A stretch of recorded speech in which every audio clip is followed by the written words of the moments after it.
in Southeast Asia began in the 16th century when Miguel López de Legazpi, a Spanish navigator and governor, set sail from Mexico with a fleet determined to claim new lands for the Spanish crown. The archipelago he encountered would later be named the Philippines in honor of King Philip II of Spain. Under his leadership, Spain established settlements, subdued local rulers, and built a colonial administration that would last for more than 300 years.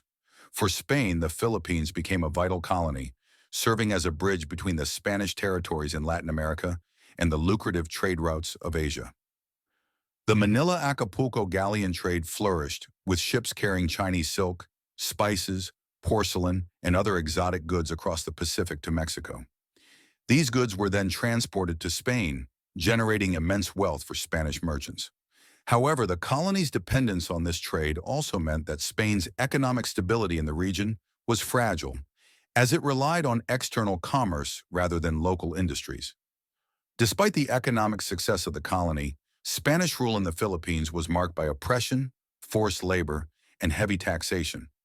Over time, resentment grew among the native Filipinos, leading to increasing resistance against Spanish authority.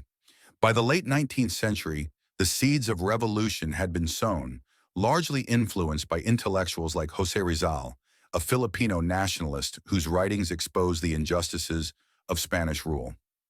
His novel Nolime Tangere, 1887, and its sequel El Filibusterismo, 1891, inspired a wave of activism and rebellion. However, Rizal's execution in 1896 only intensified Filipino nationalist sentiments, leading to the outbreak of the Philippine Revolution. While Spain was struggling to maintain control over its colonies, the United States was emerging as a global power. The late 19th century was a time of industrial and military expansion for the U.S., and the idea of manifest destiny, the belief that the country was destined to expand its influence across the world, gained traction among American leaders. One of the most vocal advocates for U.S. expansion was Theodore Roosevelt, then serving as Assistant Secretary of the Navy. He was heavily influenced by Admiral Alfred Thayer Mahan, a naval strategist who argued in his book, The Influence of Sea Power Upon History, that a strong navy was essential for national greatness. Roosevelt and his allies saw an opportunity to extend American influence into the Pacific, and the deteriorating situation in the Spanish colonies of Cuba and the Philippines provided the perfect justification for intervention. The tipping point came with the Cuban War of Independence, 1895 to 1898, where Cuban rebels sought to free themselves from the Spanish rule. The United States, sympathizing with the Cuban cause and eager to curb Spanish influence in the Caribbean, found itself drawn into the conflict. On February 15, 1898, an explosion sank the USS Maine in Havana Harbor, killing 266 American sailors.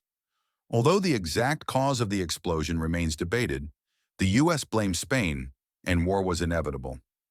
On April 25, 1898, the United States declared war on Spain.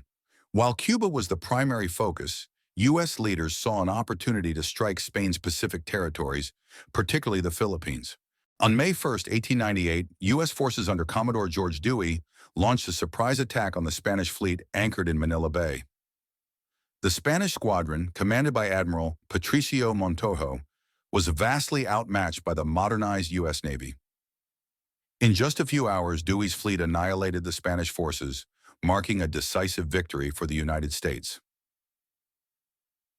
Following the naval battle, the Americans began working with Filipino revolutionaries led by Emilio Aguinaldo, who had been fighting for Philippine independence from Spain.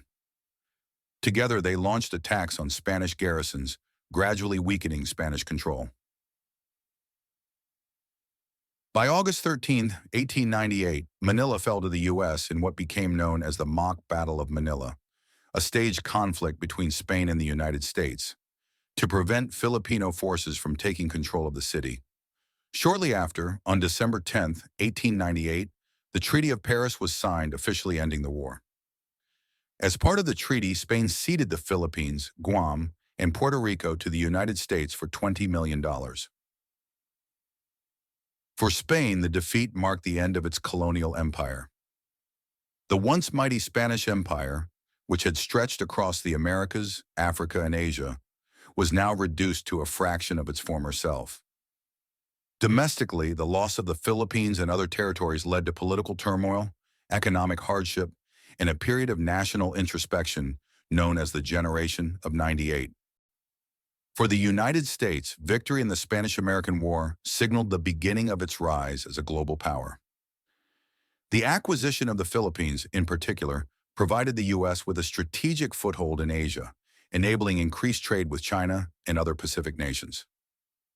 However, the annexation of the Philippines also sparked debates within the U.S. about imperialism and the country's role on the world stage. Anti-imperialists, including figures like Mark Twain and Andrew Carnegie, argued that ruling over foreign peoples contradicted American democratic ideals. The Spanish-American War was more than just a conflict between two nations. It was a turning point that reshaped global history. It marked the end of one empire and the rise of another. But what if Spain had won? How would history have changed? Let us know in the comments. Don't forget to like, subscribe, and hit the bell icon for more forgotten war stories. Thanks for watching Unknown War. Until next time.